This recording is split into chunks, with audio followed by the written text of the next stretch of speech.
우리 제목을 한 목소리로 같이 읽겠습니다. 주님 말씀 따라 준비하는 교회, 기도와 기초 세우기. 그래서 오늘 말씀은 성령의 권능이 임하기 전에 그릇을 준비하는 시간이라는 말씀입니다. 사도행전 1장 12절 말씀, 우리 한글 영어로 동시에 읽겠습니다. 제자들이 감람원이라 하는 산으로부터 예루살렘에 돌아오니 이 산은 예루살렘에서 가까워 안식일에 가기 알맞은 길이라. 아멘. 우리가 계속해서 이제 사도행전 말씀을 나누고 있습니다. 사도행전은 처음에 1장에서 말하고 있는 것이 무엇입니까? 예수님이 부활하신 후에 40일 동안 제자들을 만나셨던 사건에 대해서 말씀하고 계시죠. 그러면서 예수님이 두 가지를 계속해서 말씀하셨다고 그러죠. 두 가지가 무엇입니까? 두 가지가 뭐에 대해서 말씀하셨죠? 말씀하셨다기보다 한 가지는 자기를 보여주셨죠. 어떤 죽음으로 끝나지 않고 부활하신 자신을 계속해서 보여주셨어요. 그러면서 한 가지를 계속해서 말씀하셨는데 그것이 바로 뭐였습니까? 킹덤 오브 갓, 하나님 나라에 대해서 얘기했어요. 왜냐하면 예수님이 이 땅에 오신 이유가 왜 그렇습니까? 하나님의 나라를 세우기 위함이에요. 사실은 하나님의 창조하신 목적이 무엇입니까? 그것도 하나님 나라예요. 무슨 얘기입니까? 하나님이 우리를 창조하신 이유가 웨스트민스터 소요리 문답에도 나오지만 하나님이 우리를 창조하신 이유는 하나님의 나라를 이루어서 우리와 함께 영원히 함께 사는 것을 원하셨던 거예요. 그래서 하나님의 창조도 하나님의 나라입니다. 그리고 타락한 이후에 하나님께서는 하나님의 나라를 회복하기를 원하셨어요. 그래서 예수 그리스도가 오신 거고 이제 예수님으로 말미암아 하나님 나라가 우리 가운데 임한 것입니다. 근데 하나님 나라가 우리 나라 가운데 임했지만 이것은 우리 개인적인 차원에서 임하는 거예요. 완전히 이 세상 가운데 하나님 나라가 임하는 것은 예수님의 재림을 통하여 이루어질 거라고 말씀하십니다. 그리고 천년왕국이 있을 것이고 영원한 새하늘과 새 땅으로 우리가 들어가게 될 것이다. 그래서 이제 첫 번째 first coming 예수님의 초림을 통해서 이제 십자가 구원이 완성됐죠. 그리고 나서 예수님의 재림 때까지 예수님은 교회를 세우신 거예요.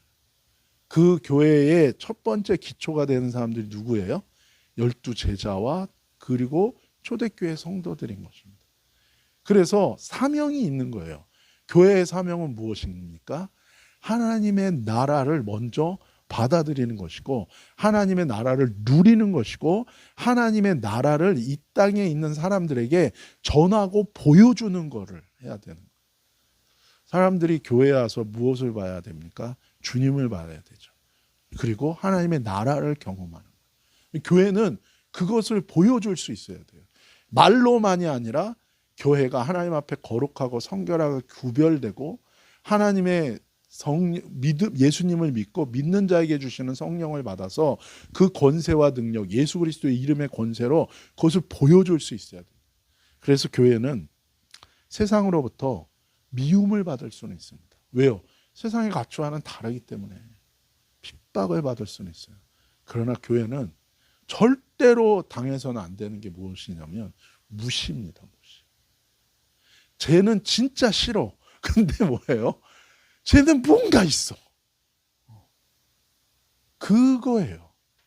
근데 교회가 세상을 배려한다는 명목하에 세상의 눈치를 보고 하나님을 바라보지 않는 것은 큰 자가당착, 스스로 함정에 빠지는 거라는 거죠. 그래서 예수님은 계속 하나님 나라를 얘기한 거예요. 그러면서 예수님이 이제 너희가 하나님 나라가 너희에게 임하고 하나님 나라를 누리고 하나님 나라를 전하고 하나님 나라를 보여주는 그 사명을 위해서는 교회를 세워야 되는데 그 교회를 세우기 위해서는 사람의 힘으로 되는 게 아닙니다. 오직 뭐예요? 아버지께서 너희에게 약속하신 것을 기다리라고. 그래서 예수님은 올라가시면서 준비하라고 얘기합니다. 예수님이 떠나니까 제자들이 바라보면서 우리는 어떡하라고. 예수님이 요한복음에 얘기했죠. 내가 떠나는 게 너희한테 유익하다. 왜요? 내가 첫 번째 보혜사, 너희의 헬퍼. 보혜사라는 거는 하나님이 우리를 도와주시려고 우리 옆에 보내신 분이에요. 예수님이 첫 번째 보혜사였죠. 그 다음에 두 번째 보혜사는 누구예요? 성령님이 이제 너에게 올 것이다. 요한복음에서 예수님이 얘기하셨죠. 그래서 성령이 오실 것이다. 그래서 아버지께서 그 약속한 거, 내가 너희에게 얘기했지. 내가 가면 이제 오신다는 그분을 너가 기다려야 된다. 저도 장로교 목사지만 너무나도 안타까운 것은 말씀과 성령을 분리하는 거예요. 여러분, 말세가 언제입니까? 예수님의 초림부터 예수님 재림, 이 사이가 다 말세예요. 이때는 교회의 시대이고 교회는 곧 성령의 인도함을. 그래서 사도행전은 다른 말로 하면 뭐라고 표현합니까? 성령행전이라고 얘기해요. 저도 한국의 총신이라는 아주 보수적인 학교를 나왔지만 예전에는 안 그랬는데 시간이 갈수록 점점 더 너무 성령에 대해서 터부시하고, 물론 성령 사역한다는 사람들이 치우치고 기도해주고 돈 받고 자기 종욕으로 이익의 도구로 쓰고 그리고 막 교회 안을 혼란스럽게 하고 질서로, 그거는 있어요. 하지만 여러분, 목욕물 버리라다 애까지 버리는 건 안 되잖아요. 그런 거 아닙니다. 성경에 모든 원리가 있어요. 저도 예전에는 그렇게 생각했어요. 아, 성령사역 위험하다.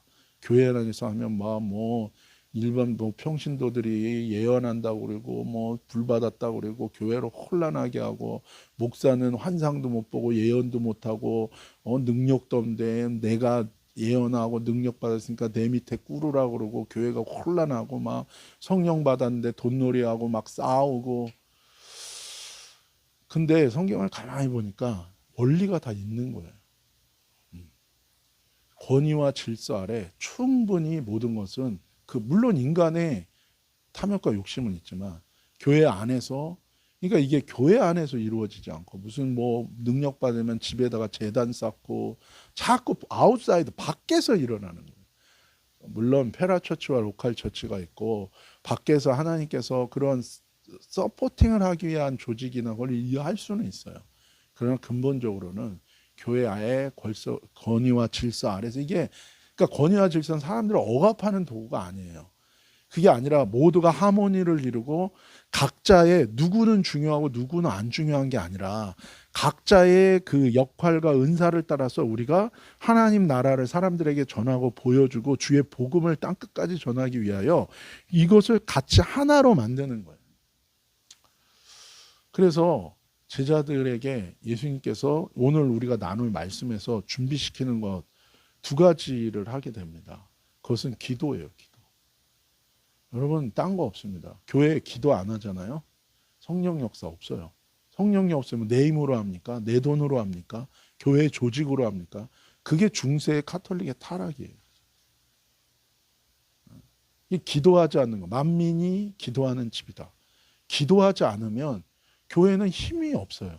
왜요? 교회는 내 힘으로 하는 게 성령의 힘으로 인도하신가 임재로 살아가는, 우리 크리스찬도 마찬가지예요. 우리는 영적인 존재고 영이신 하나님을 믿기 때문에, 그래서 뭐 옛날엔 그러잖아요. 영빨이라 그러잖아요. 옛날에 어떤 목사님이 그러시더라고요.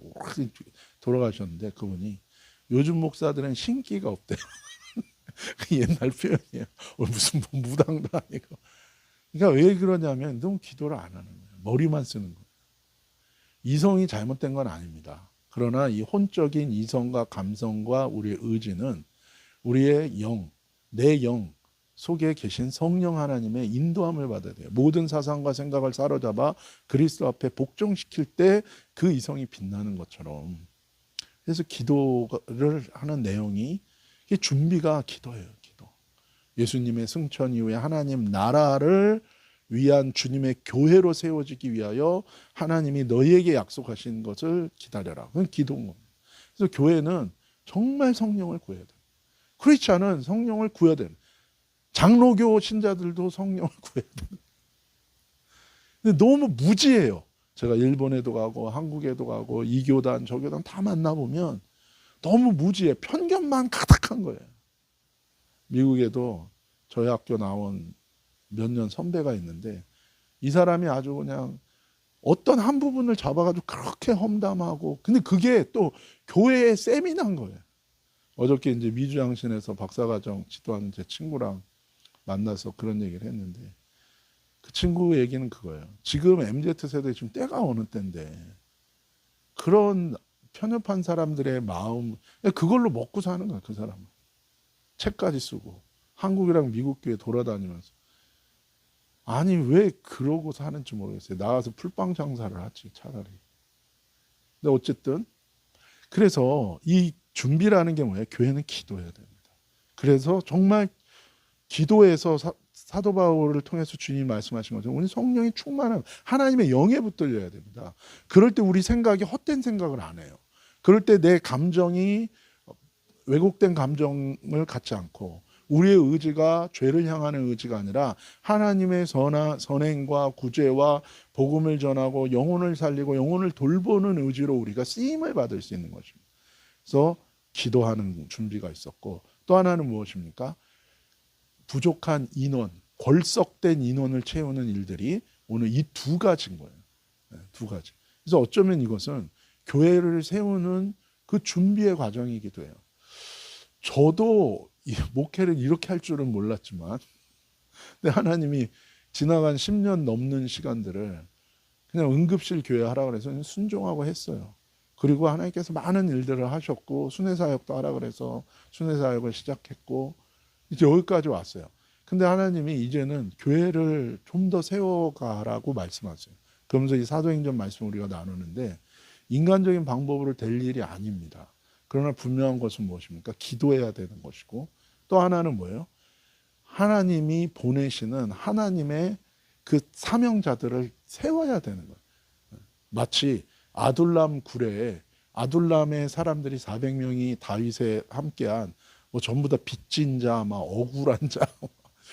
그런데 하나님의 손에 붙들리면 하나님이 정한, 하나님이 부르신 사람들을 통하여 다윗의 군대가 세워지죠. 여호수아의 군대가 세워집니다. 그 광야의 방황의 끝에 하나님은 세워요.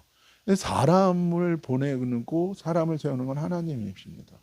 사람들 막 사람을 데려오려고 난리를 부리지만 결국에는 주님의 교회는 주님이 하시고 주님의 사람들을 보내세요. 그래서 요즘에 저도 계속해서 주중에 기도할 때마다 그 기도를 하게 하세요. 하나님, 여호수아의 군대가 세워지고 정말 다윗의 군대가 세워지기를 원합니다. 또 하나의 교회가 얼마나 많아요. 또 하나의 교회가 왜 필요하겠어요. 기존의 교회들 다 잘하는데. 근데 하나님께서 이 각 교회마다 주신 부르심들이 있는 거예요. 작든 크든 뭐 어떻든 그 부르심을 성취하면 되는 거예요. 아무리 커도 아무리 작아도 주님이 그 교회에 주신 그 부르심을 성취하는 게 중요하다. 그래서 정말 하나님의 그 부르심을 따라 그 은사를 가진 사람들이 채워지는 것이 중요하기 때문에 저도 그걸 기도하고 있어요. 바로 제자들도 그 두 가지 일을 이제 한 것입니다. 그래서 우리가 언뜻 생각하면 사도행전은 그냥 오순절날 성령이 임해서 교회가 세워지는 것만 생각해요, 사람들이. 그러나 이 사도행전 1장의 내용이 되게 중요한 것입니다. 그 오순절날 성령이 강림하시고 강력한 권세와 능력을 주시고 3,000명이나 되는 사람들이 모이면서 초대교회가 시작된 것은 1장의 내용이 있었기 때문이라는 거예요. 1장에 예수님이 승천하시기 전에 제자들과 40일 동안 만나면서 부활하신 걸 보여주시고 너네는 정말 세상을 의지하지 말아라. 부활의 능력 살아계 눈에 보이지 않아도 너의 삶에 어떤 부침이 있어도 너는 영이신 눈에 보이지 않지만 눈에 보이는 모든 세상을 만드신 그 영이신 하나님을 의지하고 그 하나님의 나라를 위하여 살아라. 그러기 위해서는 너희는 너희 힘으로 하는 게 아니라 성령을 받아야 되는, 성령의 충만을 받아야 되는. 우리가 믿을 때도 성령의 역사지만 성령의 충만의 역사를 또한 받아야 되는 것이죠. 그 하나님 나라를 위해서 살아야 돼. 그리고서는 그걸 위해서 제자들이 헌신했습니다. 순종했습니다. 뭘로요? 기도로. 그리고요, 그 기도 가운데 깨닫고 하나님의 조직을 세운, 하나님의 사람들이 모인 것입니다. 이런 내용들이 이 1장의 내용들인 거예요. 오늘 12절에 보면은 감난원, 제자들이 감난원이라는 산으로부터 예루살렘에 돌아왔다. 여러분, 이 감난원, 이 여기도 나오지만 마운트 오브 올리브스예요. 올리브 나무, 올리브. 저희 집 앞에도 올리브 나무, 저희 집 앞에 건너편 집에 올리브 나무가 있어요. 저는 그게 그냥 뭐 제가 농촌 출신이 아니니까 나무를 봐도 뭐가 뭔지 몰랐는데 어떤 분이 와서 딱 얘기해 주는데 그게 수백 년 된 거래요. 올리브가 이렇게 두껍습니다. 근데 이 올리브산, 저도 예루살렘을 거의 한 30번 가까이 갔었는데 이 지도에 보면 요게 성전산이에요. 이 성전산에는 바위가 있죠. 거기가 어떤 바위입니까? 아브라함이 이삭을 제단으로 드렸던 그 바위가 있고, 이게 성전이 있는 곳이고, 이게 구시가지예요, 예루살렘. 그래서 여기는 이제 기드론 골짜기이고, 그리고 여기 이제 감람산, 마운트 오브 올리브스, 올리브가 많아요. 얼바인에도 저 뒤에 포톨라 쪽 가면 모순나무가 많아요. 오렌지 나무가 많죠. 그런 것처럼 여기에 올리브 나무가 많은 거예요. 이 감람산. 근데 예수님이 여기서 승천하신 거예요. 여기서 어센던트, 올라가셨어요. 그러면서 뭐라고 얘기합니까? 예수님이 본 그대로 이 자리로 오신다고 얘기하는 것입니다. 그 예언이 스가랴서 14장 4절이에요. 시작. 그날에 그의 발이 예루살렘 앞 곧 동쪽 감람산에 서실 곳이요 감람산은 그 한가운데가 동서로 갈라져 매우 큰 골짜기가 되어 산 절반은 북으로 절반은 남으로 옮기고. 예수님이 왜 여기서 승천하셨을까? 이미 수백 년 전에 스가랴서를 통해서 메시아가 재림할 때 이곳으로 온다 그런 거예요. 예수님이 이곳에서 승천하시면서 천사들이 분명하게 제자들에게 너희가 본 그대로 오신다는 거예요. 근데 이것은 스가랴서에 예언되어 있어요. 메시아, 두 번째 메시아, 예수님의 재림은 이곳으로 온다는 거예요. 이곳에 꽝 임할 때 어떻게 된다고요? 그 권세와 능력과 영광으로 꽝 임할 때 감난산이 쪼개진다는 거예요. 그래서 반은 북쪽으로 확 밀려가고 반은 남쪽으로 확 밀려가며 메시아가 이 땅으로 올 거라는 거예요. 그래서 지금 가보면 요 감난산 예루살렘 여기랑 여기에 요 기슭에 엄청 많은 게 있어요. 뭐가 많을까요? 무덤이 많습니다. 왜요? 유대인들은 부활을 믿거든요. 메시아가 다시 오면 여기서부터 부활이 시작된다 그래가지고 여기에 돈 많은 사람들 여기다가 그냥 무덤을 다 산 거예요. 다 샀어. 그리고 더 웃긴 건 뭔지 알아요? 여기에 그 게이트가 하나 있어요. 동쪽의 게이트죠. 근데 여기가 막혀 있어요. 딴 데는 다 열려 있는데 왜요? 이슬람이 와가지고 메시아가 일로 온다는 거를 그 예언이 있으니까 어떻게 했어요? 문을 막아버렸어. 왜요? 메시아 못 오게. 여러분 막는다고 막힙니까? 여긴 두 가지가 있어요. 하나님의 역사를 사람의 힘으로 못 막아요. 반대로 하나님의 역사는 하나님이 하면 돼요. 우리 인생 가운데도 똑같아요.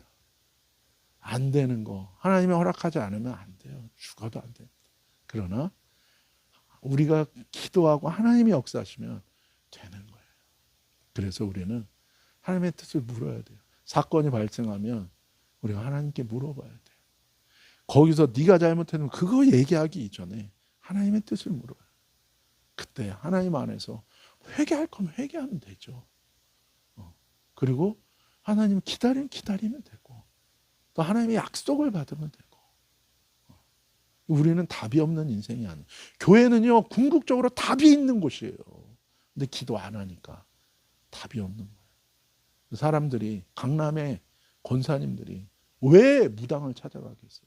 교회가 기도 안 하니까 답이 없는 거예요.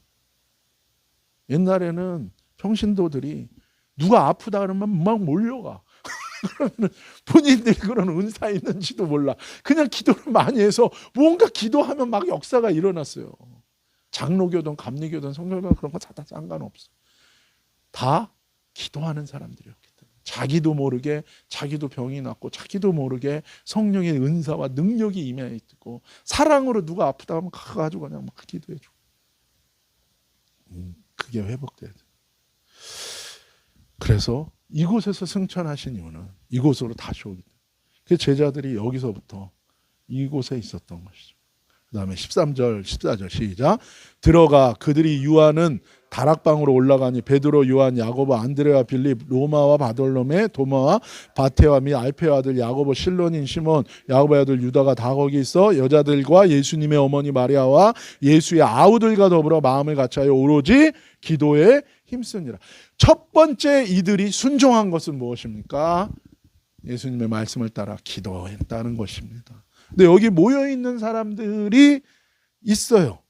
여기 모여있는 사람들 베드로 요한 11 제자와 함께 그 다음에 뭐예요? 여자들 예수님을 믿고 따랐던 여자들 갈릴리와 예루살렘에서 곳곳에서 함께 했던 여자들 우리 예수님의 어머니 마리아 예수님의 아우들 처음에는 예수님의 가족이 믿지 않았다고 나오죠. 그런데 예수님의 부활을 보고 아우들이 믿었어요. 그 중에 우리가 지금 금요일마다 나누고 있는 야고보서를 쓴 동생 야고보가 있죠.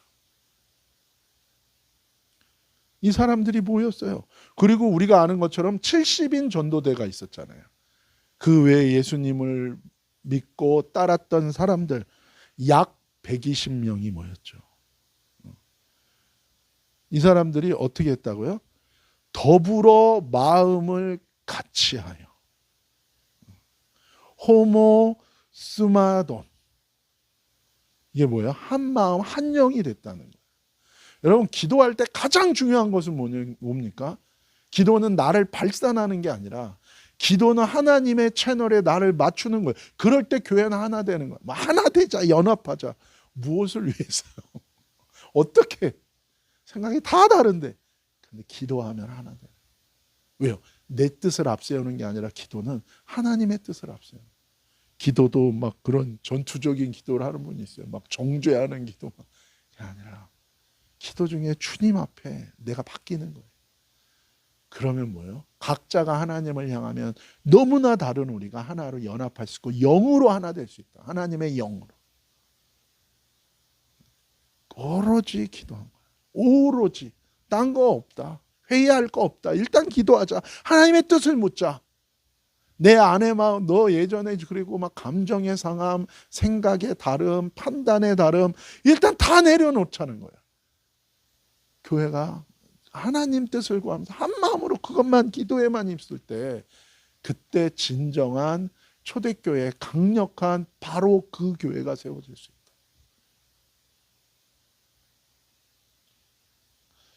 그렇게 한 것입니다. 15절 시작. 모인 무리의 수가 약 120명이 되었더라. 그때 베드로가 그 형제들 가운데 일어서 이르되.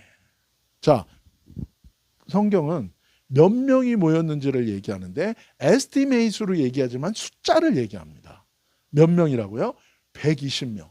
이것은 그냥 숫자가 아니었어요.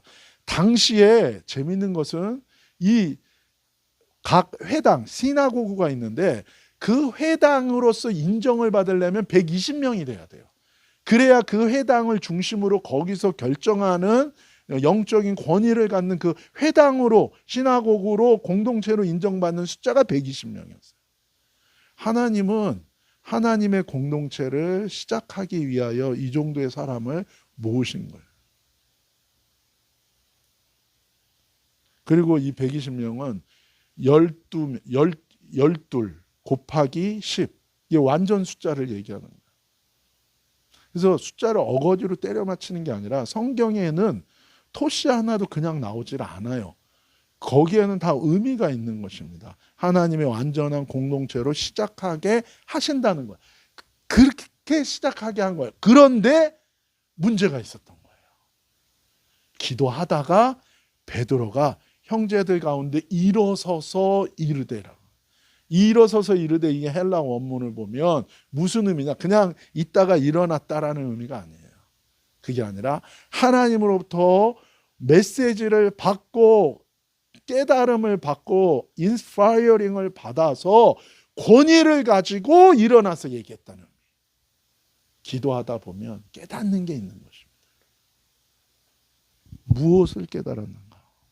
16절 형제들아 성령이 다윗의 입을 통하여 예수 잡는 자들의 길잡이가 된 유다를 가리켜 미리 말씀하신 성경이 응하였으니 마땅하도다. 말씀이 생각났습니다. 어떤 말씀이요? 다윗이 쓴 시편 2개가 생각이 난 거예요. 근데 그것이 곧 유다에게 임했구나. 그것은 하나님의 뜻 가운데 있었던 일이라는 걸 깨달은 거예요. 그리고선 그 시편이 69편 25절, 109편 8절이에요. 시작. 그들의 거처가 황폐하게 하시며 그들의 장막에 사는 자가 없게 하소서. 그 다음에 109편 시작. 그의 연수를 짧게 하시며 그의 직분을 타인이 빼앗게 하시며. 두 가지를 깨달은 겁니다. 유다가 당한 일은 배신하고 결국에 하나님의 심판을 받은 거구나. 그리고 또 하나는 무엇입니까? 그의 직분은 열두 지파의 직분처럼 새로운 교회를 위한 12제자 사도의 직분이었구나. 그래서 그가 잘렸기 때문에 잘려나갔으니까 이것은 타인이 메꿔야 되는 거구나. 이걸 깨달은 거예요. 그 자리가 12지파의 자리가 야곱의 12아들들이 그냥 아들이 어쩌다가 된 게 아니고 그것이 이스라엘의 기초가 된 것처럼 12제자들이 12사도가 되고 이것이 교회의 기초가 되는 하나님의 중요한 직분이구나. 근데 유다가 배반하고 잘려져 나갔기 때문에 이것을 타인이 빼앗게 하셨다는 건 이것을 채워야 되는 거구나. 그걸 깨달은 거죠. 여러분, 저와 여러분이 기도하는 가운데 깨닫게 되는 은혜가 있기를 예수님의 이름으로 축복합니다. 말씀이 떠오르는 거고요. 그 말씀이 지금 나에게 적용이 되는 거예요. 로고스, 기록된 말씀 로고스는 아주 중요합니다. 왜? 이건 변하지 않는 거예요. 1.1핵도 변하지. 그건 중요합니다. 내가 기준이 아니고요. 그 말씀에 내 삶의 기준을 맞추면서 살아야 됩니다. 거기에 축복과 저주가 있죠. 두 번째는 뭐예요? 우리가 기도할 때 그 로고스의 말씀이 지금 나의 상황 가운데 레마로 온다는 거예요. 이게 교회 안에 이런 깨달음이 있어야 돼요. 그럴 때 변화가 있고 돌이킴, 천편일률적으로 30년 전이나 지금이나 똑같아. 그거는 우리는 변하지 않는 아주 스테이블 그것일 수도 있지만 어쩌면 뭐예요? 생동감이 없고 주님과의 동행함이 끊어져서 그런 거일 수도 있어요. 도그마틱한 거예요.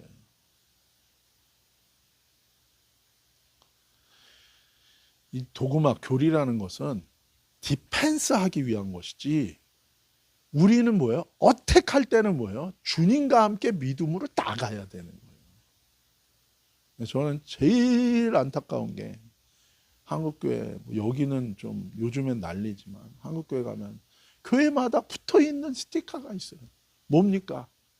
아멘 주 예수요 어서 옵시옵소서. 약속하신 것을 기다리라 성령 충만한 그런 거 아니고 뭐예요? 신천지 출입 금지. 그게 다 붙어 있어요. 전 그거 볼 때 만감이 교차합니다. 우선은 신천지가 아주 난리구나. 이 이단 헤레시들이 아주 그냥 난리구나. 이 생각을 하기도 하지만 한편으로는 서글퍼져요. 교회가 어떤 곳입니까? 하나님의 집에 하나님의 영이 있으니 자유케 되는 곳 아닙니까? 강력한 성령의 역사가 있다면 신천지가 왔다가 어떻게 돼요? 성령 받아야지. 옛날에 한참 교회에 막 성령 충만하고 기도로 성령 충만하고 말씀이 강력할 때는 빚 받으러 예배 참석했다가 방언받고 변화받는 역사가 있었거든요. 그리고 어느 기도원에 그런 전설이 있죠. 막 방언 받은 사람들 앞에 나가지고 방언 통역하는데 이 사람이 뭐예요? 도둑놈이었던 거죠. 기도원에 사람이 많이 모으니까 막 헬롱헬롱 하면 다 도둑질하는 사람인데 이 사람이 방언을 받은 거예요. 그래서 앞에 끌려 나와가지고 통역을 하는데 자기 죄를 다 얘기하는 거야. 사실은 제가 도둑질하는 강사님이 깡패 출신이라 거기서 막 쫓패고 막 그런데도 맞을 때마다 성령이 임해서 감사하죠. 아멘. 그런데 교회 안에 신천지가 들어오면 막 성령이 눌리고 막 영에 눌리고 딱 오면 막 사람들이 영안이 열려서 너 어디서 왔지? 이렇게 돼야 되는데 그게 없는 거예요. 그냥 노심초사 신천지 출입 금지. 그리고 막 와서 말씀을 그 사람들이 다 거짓 말씀에 미혹된 거잖아요. 영이 미혹되고 거짓 말씀에 미혹된 건데, 하나님의 말씀이 강력하게 표현돼 그 오히려 이들이 막 변화받아서 신천지가 두려워해야지. 야, 절대로 교회 가면 안 돼. 여기만 있어. 우리 집단에만 있어. 저기 가면 성령이 역사해서 변화를 받아. 저기 가면 진짜 말씀이 너희들을 변화시키기 때문에 안 돼. 가지 마. 여기만 있어. 이렇게 돼야 되는 거 아니에요? 오히려 신천지가 교회 출입 금지를 붙여야지. 교회가 신천지 출입 금지를 붙이니, 이게 그냥 망감이 교차해요. 뭐 워낙 난리를 부리니까 어쩔 수는 없는 줄은 알지만 이게 단가라는 생각을 하게 돼요. 자, 17에서 20 시작. 이 사람은 본래 우리 수 가운데 참여하여 이 직분의 직무의 한 부분을 맡았던 자라. 이 사람이 불의의 싹으로 밭을 사고 후에 몸이 곤두박질하여 배가 터져 창자가 다 흘러나온지라. 이 일이 예루살렘 사는 모든 사람에게 알려져 그들의 말로는 그 밭을 아겔다마라 하니 피밭이라는 뜻이라. 시편에 기록되었으되 그의 거처를 황폐하게 하시고 거기 거하는 자가 없게 하소서 하였고, 또 일렀으되 그의 직분을 타인이 취하게 하소서 하였더라. 기도하는 가운데 성령께서 말씀이 생각나게 하고 말씀을 깨달아진 거예요. 그리고 직무의 한 부분, 우리가 그냥 모인 게 아니었구나. 하나님, 여러분 교회 그냥 모이지 않습니다. 하나님이 여러분을 왜 이 교회로 모였을까요? 여러분 뭐 교회를 위해서 봉사하세요. 우리 그런 거 안 합니다. 그런 것도 없고 여태까지. 앞으로 교회를 이루어서 한다면 우리가 할 일은 뭐예요? 각자의 은사와 부르심을 확인하고 그것을 가지고 복음 전도와 구조와 구제하고 그거 해야 되는 거예요. 또 다른 사람을 세우고. 이것이 에베소서에 나오는 내용들이에요.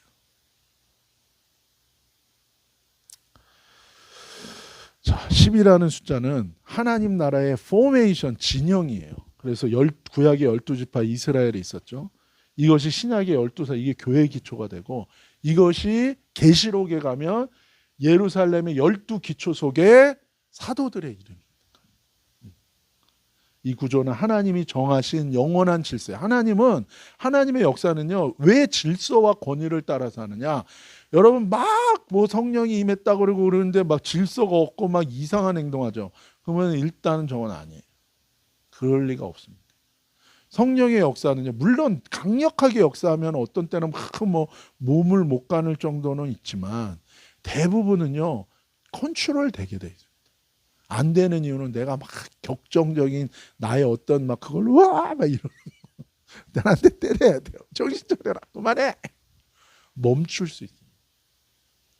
그래서 궐석, 빈자리는 채워져야 되는 거예요. 하나님은 항상 그래요. 우리 교회도 하나님의 그 일을 하시는 것 같아요. 그래서 그걸 놓고 기도하고 있어요. 여러분 이런 학구방의 이 구석에 누가 알고 계세요? 하나님이 하십니다. 지나간 시간 동안 응급실 교회로 많은 사람들을 하나님이 세웠어요. 요즘에 또 계속 하나님이 하세요. 그래서 이 10이라는 숫자는 그런 의미가 있고 궐석은 채워야 돼요. 10절에서 14절 우리 계시록 시작. 성령으로 나를 데리고 크고 높은 산으로 올라가 하나님께로부터 하늘에서 내려오는 거룩한 성 예루살렘을 보이니 하나님의 영광이 있어 그 성의 빛이 지극히 귀한 보석 같고 벽과 수정같이 맑더라. 크고 높은 성곽이 있고 12문이 있는데 문에 12천사가 있고 그 문들 위에 이름을 썼으니 이스라엘 자손 12지파의 이름들이라. 동쪽의 세 문, 북쪽의 세 문, 남쪽 서쪽의 세 문이니 그 성의 성곽에는 12기초소 있고 그 위에는 어린 양의 12사도의 12이름이 있도다. 그러니까 하나님의 일은요 항상 질서고, 하나님은요 포메이션을 갖춰서, 이스라엘 백성이 애굽에서 나와서 막 250만 명이 와 그래가지고 막 우르르 쾅쾅 우르르 쾅쾅 막 그러면서 막 250명이 이리 갔다 저리 갔다, 그게 아니죠. 지파대로 진을 갖추고 법계를 중심으로 해서 진을 쉴 때도 그 진을 갖추고 하고 이렇게 되는 거예요. 그래서 교회는 질서와 권위를 주신 거예요. 엘리 제사장 뭐 볼 거 있습니까? 타락한 놈. 그러나 한나가 하나님의 사사 시대를 끝나고 하나님의 나라의 메시아의 가문인 다윗의 왕조를 시작하는 그 중요한 고리에 사무엘을 세우기 위해서 하나님은 뭐예요? 질서와 권위 가운데 엘리를 사용했어요. 또 목사님들이 이걸 가지고 또 막 자기가 타락하고 뭔 짓을 해도 막 그걸 합리화하는 데 사용하는 건 잘못된 거지만, 그러나 뭐예요? 한나가 엘리를 무시하지 않았을 때 그걸 통하여 은혜가 내려가요. 그렇기 때문에 내 마음 가운데 뭔가 시험하는 마음이 왔을 때는요, 여러분 잘 분별하셔야 돼요. 물론 하나님의 부르심이 다른 데 있다면 그건 어쩔 수 없죠. 그러나 이게 시험으로 오는 거냐 아니냐는 잘 분별하셔야 되는 거예요. 21절 22절 이러함으로 요한의 세례로부터 우리 가운데서 올려져 가신 날까지 주 예수께서 우리 가운데 출입하실 때에 항상 우리와 함께 다니던 사람 중에 하나를 세워 우리와 더불어 예수께서 부활하심을 증언할 사람이 되게 하여야 하리라 하고는. 그래서 이제 그러면 권석을 채워야 되는데 그 자격이 뭐냐? 하나님의 공동체에, 특별히 12사도에, 지금 제가 계속 얘기하는 거는 이 본문에 있는 컨텍스트의 문맥에 따른 내용과 함께 이것이 지금 우리에게 적용되는 거, 이걸 같이 얘기하는 거예요. 누구를 세워야 되는가? 첫 번째 뭐예요? 예수님과 늘 함께 했던 사람이어야 된다는 거예요. 지금으로 치면 예수님과 동행하는 사람, 예수님을 바라보는 사람, 실수하고 넘어질 수는 있지만 그래도 예수께 속한 사람, 그래도 거듭난 사람, 그래도 주님을 바라보는 사람. 흠결이야 다 있죠. 완전한 사람. 그리고 예수님의 부활을 증언할 자격이 있는 사람은 예수님과 동행하는 사람이고 예수님과 함께 했던 사람이어야 된다. 이거는 뭐예요? 은혜를 체험하고 임재를 체험하고 주님을 경험하고 그 말씀대로 순종해서 말씀을 경험한 사람이어야 된다. 예수님 만난 사람이어야 됩니다.